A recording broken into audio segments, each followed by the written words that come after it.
Trust your gut.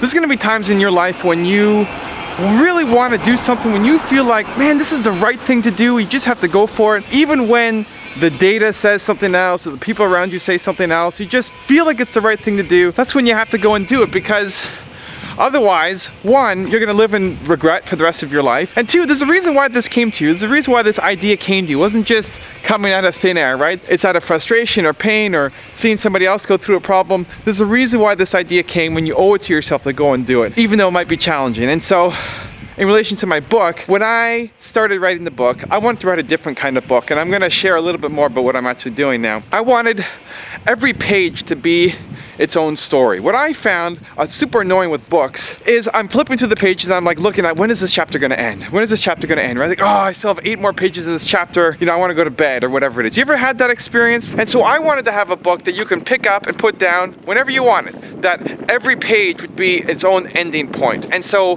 what I wrote was, every page, there's a title at the top, there's a quote from somebody famous or a quote that inspired me, and then there's a content. And then the last sentence leads to the next page. And the next page has a title, right? Has an inspiring quote, and then more content. So wherever you are in the book, you can pick it up and put it down super easily. I also want it to be that if you went to a bookstore and picked it up and you flip through to the middle, there's something interesting there that you can relate to. So I showed the first draft way back, like 1 chapter, to my publisher, and the feedback was that they didn't like the structure. They weren't hating on it, but just this wasn't the way the books were written, and that they don't usually design things when it's at the writing stage, and that they didn't like the idea of having a quote on every single page. It's great to have it, you know, every now and then, but not every page. And I sat there and thought about it and said, hey, you know, these guys are the experts, they're the book guys. But then, you know, it just didn't feel right. Like, I want to write the book that I would want to read. This is the kind of format that I wish other people were writing in, so I stuck with it. And the way I did it, I just continued. I didn't show another draft to my publisher until it was basically the final draft, and maybe a little mean, but we're basically at the deadline where changing that structure is a major rewrite. And so it'd be a huge pain, and we would miss all of our deadlines. And so I kind of forced the issue where I believe in this so much that I'm gonna make it happen. This has to be how we do it. I believe in it so strongly, it's gonna work, we're doing it. And I think you just have to every now and then have the guts to stand up for what you believe in and, you know, pray that it's gonna work out. I was talking this morning on my mastermind group about making slides for presentations, and often when you go to conferences, they make you use their templates for what a presentation looks like, what your slides have to have this information on it, and I never use it. I never use their templates because most templates suck, and my slides don't suck, right? I wanna have amazing slides. I wanna be the best speaker, the best presentation there, and to do that I need to have amazing slides. And so I tell them, I'm not using your slides, I'm using mine. And that often creates, you know, an issue, but I always end up getting it. Now the trick is you have to deliver on it, right? Like, those slides better be amazing. This book with the structure better work, or it's my ass. And the thing that's been great to see, I know last week you guys saw the video of everybody getting their review copies. The #1 piece of feedback that came back was they love the structure. They love how easy it is to read. They love the quotes. They love how it's laid out. And that makes me feel good. That's some validation that, you know, what I'm doing is working and it's great. So anyway, trust your gut. You get that feeling that you want to do something, even if the data doesn't make sense and people tell you you're stupid, you got to do it. You got to do it. Even if you fail, you got to do it just to know that you tried, and you don't live, you know, till 90 looking back and say, I wish I gave it my all. Now you have answers. Okay, so it's been a while since I answered your questions. I got the papers here, but before getting to the questions, I have 2 bits of news to share about the book that I'm really excited about that came from my publisher. The first one was, I got an email from our contact at Penguin Random House Audio saying they've decided to bring out an audio edition of the book. Congrats. So this is important. I asked for this because I know a lot of you guys are asking, is there an audiobook? And I said, listen, I don't know. I'm not focused on the marketing yet. But I asked my publisher and she made the contact. So congrats, we got it. This is a great way to reach more readers and also an honor since they're quite selective in what they publish. Hooray. So that makes me feel good. So for those of you who've been asking, yes, audio edition coming out. I'm going to insist on reading it. This is another trust your gut. You know, I've listened to tons of audiobooks. When it's not the author reading it, it's just so boring. It's insanely boring. I remember I loved Art of the Deal by Donald Trump, and I picked up the audiobook, and it's some guy who was extremely boring, and I wanted to hear Donald Trump saying it. So we're doing an audio version. It's confirmed, and I'm gonna read it. I don't care what happens. I'm telling them I'm reading it, and I'm excited by it. Second bit of news was for the ebook, since I know you guys are asking, this is gonna come out on ebook as well. So she wrote Deluxe Ebook Edition. We'd also like to offer Deluxe Ebook. This would include exclusive video content from you. We can fit about 30 minutes of video into an enhanced ebook with the video broken up into smaller pieces throughout the text. Is this something you'd be willing to create? Of course. This too is a great way to reach more people. We'd need the content by November 1st. So I need to figure out what content I'm gonna put in the video ebook. I've never heard of a deluxe ebook with video, so 30 minutes of video, gonna have to figure that out, but excited. And so for those of you who've been asking about the ebook, that's coming out too. So big news week, I'm excited. Okay, to your questions. Abdalla, hi Evan, what is the way to link the big picture with the small one? I mean between dream and reality. Thank you. So I think the big picture, you need both, obviously, right? The big picture keeps you motivated, keeps you excited. I want to help 1 billion entrepreneurs. That's what wakes me up and I get excited about every day. The small one, the little picture, is kind of what you have to do every day. And I think the toughest part for an entrepreneur is where there is that disconnect. When you wake up and you're doing work and you don't know how it ties to the big picture, that's when you start getting discouraged and not motivated. And so you want to make sure that the tasks you're doing, I try to check in on a regular basis. You can't do it every single day, at least for me, because the check-in process takes time. But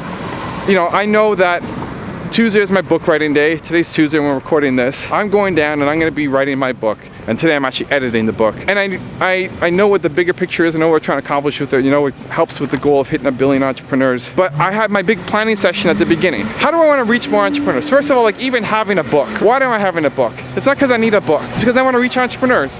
It's congruent with my goal to help 1 billion entrepreneurs. Then, okay, what's the book that I want to write? What am I going to talk about? Then once you determine the topic, then it's how the chapter's going to be. And then when you get into the chapters, then you got, okay, what's each page going to look like? The structure, the format that I talked about at the top. And then it's actually writing the content. So when I go and I write the content, I'm not thinking about everything else each time because I've already planned that down, but it's congruent with my goal to help 1 billion entrepreneurs. When you're an entrepreneur and you have that disconnect, then it's hard to stay motivated. And I think it's especially important too, if you do have a team, to help them see the bigger picture, to help them understand how the work that they're doing on a daily basis is having an impact, is meaningful. Because most people, the thing that motivates them isn't the money, it's doing meaningful work. And so you want to show them that the work they're doing is important. That programmer that you have sitting in the back room pounding out code who never gets to talk to a customer, never gets to see the results, bring them front and center, let them see feedback from the customers, not just the problems they need to be fixed, but the good news, so that he can go back and say, man, what I'm doing is really helping people. That's what people want to feel. So for yourself and for your team, make sure you make that connection on a regular basis. Tamera Weeks writes in, what will you replace this episode with? It has to be something engaging like this where we hear from you and talk to you, please. So yeah, it's been 30 some weeks of writing book videos, and now the book is basically done and I have to edit it and get the feedback and send it in. We still have a year before the book comes out. We're looking at probably December or January, so almost a year. My plan is always to have it be a reflection of what I'm doing with the book. And so a lot of you guys have been asking about the marketing of it, ebooks and book tours and how I'm going to promote it. And I think that's what I'm going to transition this video series to be, is me sharing how I'm marketing the book and how I'm preparing for the launch. One, to help you with your product launches, and two, to kind of share behind the scenes of what it takes to write a book. I've never seen anybody go through this process. I wish somebody else had made this video series too, so I could get an education. And if you or anybody else watching wants to write a book, now you kind of know what's involved with working with a major publisher. So that's probably what it's going to evolve to. As always, I'm open to your feedback, suggestions. Let me know what you want to see. But I do like the engagement, the one-on-one, answering your questions. I like walking to Whole Foods with the camera. People watching on the street too. So I plan to keep it up. And thank you for that, Tamera. I'm feeling the love. Next question. Amervim writes in to say, when can I leave my full-time job as an accounting supervisor to go on my own? I'm not sure if what I'm doing is the right path. However, all the jobs performed will be revised before submittal. What are your thoughts? What would you recommend? Okay, so I've answered this a couple times on the channel. One, I'm not a big believer in burning your bridges and going all in and putting all your savings into your company. Too many entrepreneurs do that. You end up broke in 3 months and then begging for the old job that you have. So I wouldn't recommend going all in. What I do recommend is, number one, if you have a job, then make sure it's a job where you're learning something. You say you're a accounting supervisor, you know, I don't know what your business is gonna be about, but if it's not related to accounting, then I go find a new job. Find a job where you're gonna learn. The point of taking a job is to learn, to get experience, get as close to the entrepreneur founder as possible, learn from them. You know, no entrepreneur who hires you is going to say, no, I don't want you to do so much work. Take on as much work as possible to learn about the industry that you want to get into. Try to find a company that has 10 employees or less, where they are doing things that you respect, the company that you want to be like in 3, 5, 10 years, and go learn from them. So you're getting paid to make mistakes, you're getting a paycheck, you're obviously paying your bills, but more importantly, you're learning, you're making contacts, you're understanding how the industry works, and you see if this is for you. You might get into it and say, you know what, this is insane. I don't want to do this kind of work, and get out, right? So that's amazing context for you to learn. Second thing is I'd start doing my business on the side. Part-time freelancing on the side, evenings, weekends, and start building up experience, building up clients, building up connections. And I would leave when I had enough money coming in from my business to support me. Not go out and you know, buy expensive cars and new houses or anything. Just support me. Pay the internet, pay the food, that kind of thing. If I can get my business on the side, to that point, that's when I leave my full-time job to go out full-time on my own. Next question, Sogol's asking, hi Evan, I enjoy your gorgeous videos. Gorgeous videos, I love it. Thank you, Sogol. You inspire me in many cases. I want to request you to help me recognize what's the reason behind my belief system. How can I become a total believer every single moment? So, first of all, you know, you don't become a believer every single moment. I think you're setting yourself up for failure if you think that. Everybody has moments of doubt. Everybody. I have moments of doubt. I don't believe in myself every single moment. I think the key is creating a routine that builds you up and support you. I've talked about environment a lot on this channel. Chances are, one, you're not taking enough risk to build up your confidence. The first time you do something is scary. The first time I went dancing was scary. The first time I held this camera out in public and people are watching me was scary, right? And I see somebody like, oh, I'm gonna duck and go to the side. First time, the more you do it, the less scared I get, and I'm ready for bigger challenges. So one, are you doing enough of the things that you're scared of to boost your confidence so that the next time you're less scared and your degree of comfort, your zone of comfort expands every time, right? A lot of people, as soon as they're afraid of something, they cow down. The next time it comes up, they cow down. Next time and so you never grow. So do the things that scare you, even if it's just a small thing, a small step, because the next step becomes easier and easier and easier next time around. The second part of that is having an environment and a routine that builds you up and supports you. One of the things that I found super often was I'd get energized from some random occurrence, right? I have a meeting. Here's an example. I just got off of a live hangout with Tim Schmoyer. It's going up on his account every week on Tuesdays. And I'm jazzed, right? Like, I'm helping people out. There's a good vibe. I leave super excited. And I would find that I'd get those things happen in my life sporadically, like by chance. You know, maybe I sit down and watch a video or I read a book or listen to a song and it gets me excited and amped up. And then I'm great for the next hour, for the rest of the day. But then the next day you start over. Like, for me, from scratch, like, what am I doing? Why am I doing this, right? And where's the motivation? Where's the excitement coming from? And so you need to create a routine that builds you up, that makes you the best version of yourself. And for me, it's one, looking at my YouTube comments, because you guys give me love. People saying I have gorgeous videos and praising and saying that the videos are important to me makes me want to go and do more. Because for me, you know, I'm a guy walking on the street. Here I am walking on the street, and it's easy to feel like the stuff you're creating isn't important. So your comments keep me going, man. It's my fuel, it's my energy. I surround myself with the videos that I create, the top 10, the espressos. When I created those, that helped my channel take off, and I created those for myself. I created those selfishly because I wanted to have constant motivation. I wanted to start my day with this and be surrounded by bigger ideas, because I felt the people around me, I had done a lot more than them. And that's not trying to think that I'm some guru or god or genius or anything, just I wasn't inspired by the work that was around me. And so I wanted to be around bigger thinkers, and I didn't have bigger thinkers in my network. So I sought them out, aspirational mentors, and being around them, this is a great conversation. Here, I'm gonna share something. This is great. I was riding with my dad in the car. He was going to go get a new car. He needed me to help drive there. And we were talking about the clips that I do with Stephen Kelly. Stephen is the CEO of Sage. And we do these monthly clips, and I'll send him emails on a regular basis, giving him advice, telling him what they could do better, helping him build like the future of Sage. And a lot of the emails are harsh, you know? Not harsh to be offensive, but harsh saying, hey, the stuff you're doing sucks right now. You could be doing a lot better. And it's a message that his team I feel is too afraid to share with him in a lot of cases. And I guess I could say it because I'm outside, but regardless, I'll share my opinions. And my dad was talking about, well, how do you have, here's the CEO of Sage, 15,000 employees, runs this huge company. How do you have the courage to tell him what to do? That you're right and he's doing all these things that are wrong. And I think about it, I think for most people that would be intimidating. How do you stand up to somebody who's done maybe way more than you? For me, I compare it to the people that I hang around with. What I surround myself with are people who have accomplished way more than he has, right? Steve Jobs and Kanye West and Walt Disney and Martha Stewart and legendary entrepreneurs that I look at every single day. And so it makes me put myself in a situation where I'm always comfortable because I'm hanging around those guys. So talking to Stephen Kelly is not a thing. I'm not nervous doing it. And so your environment matters, because I think if I wasn't doing that, if I wasn't surrounding myself with those kind of people and those kind of ideas, then I would be nervous. I'd be like, oh, I have to talk to Stephen Kelly. He's this huge CEO. What am I going to tell him? And then I'd be safe. I'd be vanilla. I'd be boring. I'd be like a lot of the people on his team. And then I wouldn't get results. I would fade. I'd be wallpaper. And so your environment matters. Create an amazing environment, create an amazing routine, and that'll inspire you to do amazing things. You can't do great things unless you're surrounded by greatness. Mr. Farid writes, isn't it kind of fun not knowing how things will turn out, but expecting the best and enjoying the process? Optimism wins. Yeah, I agree. I love spontaneity. I love life. I love the randomness. I love not knowing how it's going to work out. I think a lot of entrepreneurs are like this. I think if you know exactly how it's going to happen, it's boring, right? You don't want to do it anymore. And I think it's great to have the goal of where you want to go. Like, this is what I want to accomplish. Here's how much revenue I want to make, or here's the impact I want to have. But it can't just be about the goal, right? I like the steps. I like the process. You have to enjoy the process. I want to help 1 billion entrepreneurs.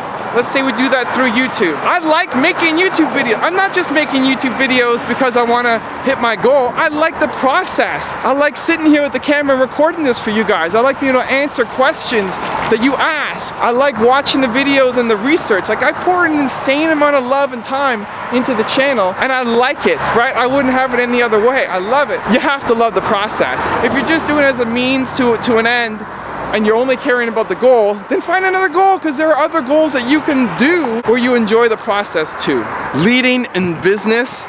Leading in business.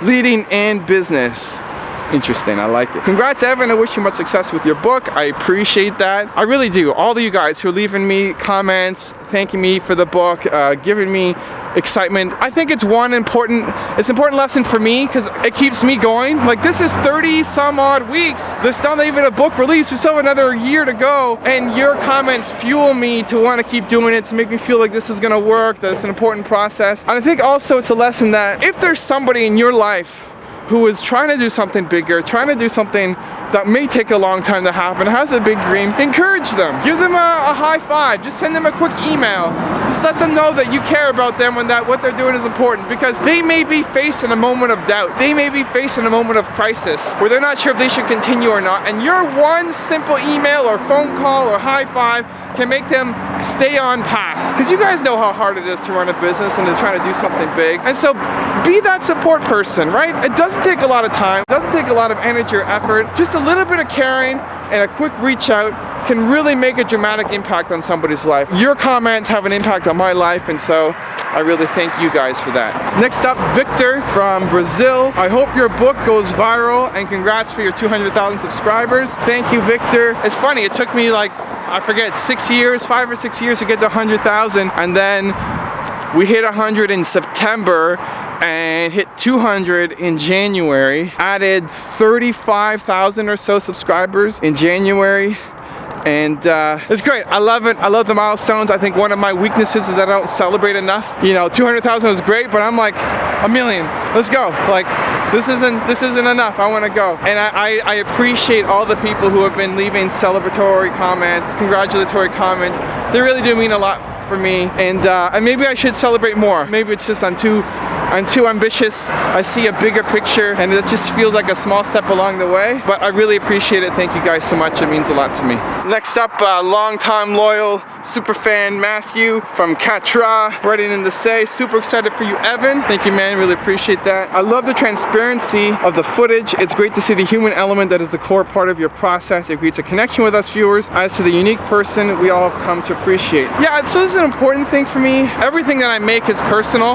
Like, it's me, it's my thoughts. I love the book video as a chance to answer your questions and get a little raw, right? I'm just holding the camera on a street. You know, I don't have a cameraman, there's no fancy editing. And I think it's a great way to involve your audience, your community, in the process of whatever you're creating. A lot of people think that before they put something out, it has to be polished, has to be finished, can't just be an idea, it can't be the process. The process is value. I was having a conversation with somebody in my mastermind group, and he was, you know, he's lost, he's trying to find his path, and I encouraged him, as you go along your path, document it, make videos, share blog posts, because that's value. You may not have the answers yet. You may not be able to tell somebody how to go on their path because you're still discovering it. I can't tell people how to write and market a book from experience yet. I can list case studies, I can look at other examples, I can hypothesize and say how I would do it, but I can't say from experience because I haven't done it yet. So I'm making this video as a process, letting you tag in along the ride. And I think that could apply to a lot of your businesses. If you show people the behind the scenes, if you tell people what you're up to, why you're doing it, what the progress report is, and let people see the passion that you have for your business and what you're all about, I think that can lead to a lot of great results for you. I think compassion, understanding, authenticity is gonna be the weapon. I think that's how you stand out as an entrepreneur. You're authentic. I think you can't go up against the big competition, the big players, and just compete on price or just compete on features. You compete on passion, you compete on heart. And that comes out when you are you. If I look at your website, I look at your social media, I look at the stuff you're posting, it's probably boring. It's not authentic. Like, make me feel the heart. Why did you start this thing? Why is it important to you? That's how you stand out. And so this might be how now all authors promote their books, is they do a process, report, update video. But I think what I'm doing here, I mean, I appreciate the love, I appreciate the feedback that you love it. It's nothing special. It's a guy with a camera walking on the street. You could do the same thing in your business and start building up an audience that people who care about you, want to see you succeed, give you motivation to keep going, and give you ideas to be successful too. Super helpful. Matthew goes on the right. Have you thought about making it a trilogy? Segmenting the book into a trilogy like Star Wars. Stay true to you, best of luck. We're all cheering for you. So I appreciate that love. It's interesting that we're talking about a next book and a trilogy before the first one's even finished and released. One, I want to see how successful the book is in terms of having an impact. My big goal is impact, right? If I'm investing time in something, then I want it to have a big impact. That's always my goal going into something. If it's a minimal impact, then the time isn't worth it. The juice isn't worth the squeeze. In terms of a next book, I have two in mind. One is easy to do. One is not so easy to do. I'll leave it like that. I might share some ideas. I don't know, my voice cracked as I said that. I might share some ideas as I go. I want to see the value, honestly. Like, I'm taking it as it goes. I think the first book, I think it'll do well.